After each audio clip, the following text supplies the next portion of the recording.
Sheep have to be one of the most underrated homestead animals, and here's why we ended up getting these versus cattle.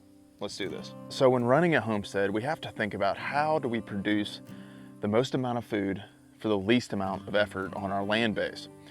I'm a passionate gardener, but typically gardens are pretty high input. There's a lot of labor involved, and vegetables don't have just an insane amount of calories.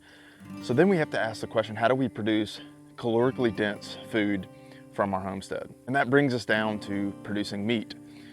Now, a lot of times people automatically think about raising meat chickens. Well, the problem with raising pigs and the problem with raising chickens for meat is there's an insane amount of grain inputs.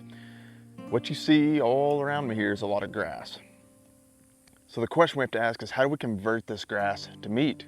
Well, it's with ruminants. Most people start thinking about cows, but typically most homesteaders don't have an insane amount of land to just set cows out on 40 acres to graze. So if we don't have an insane amount of land, then sheep are probably your best bet. One of the great things about sheep is they don't require a whole lot of grain input.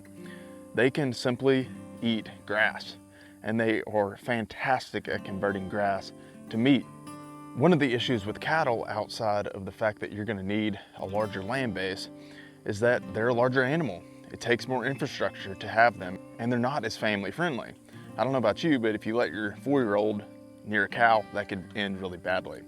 Sheep are incredibly gentle animals, and the reason we ended up choosing sheep as well is because it's very easy to butcher a lamb on your homestead.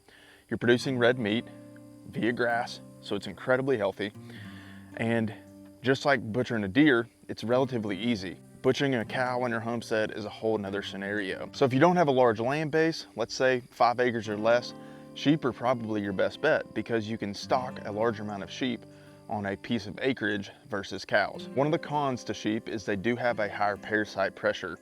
So you're going to want to rotate your sheep around on pasture. We're doing that with electric Premier One sheep fencing. And Greg Judy always says that the best medicine for your animals is to get them onto new ground. That breaks the parasite load, and getting them onto a new paddock of grass is the healthiest thing that you can do for your animals. Cows are also much more expensive. We got 5 ewes and a ram for $200 a piece. So grand total, we spent $1,200 for 5 animals.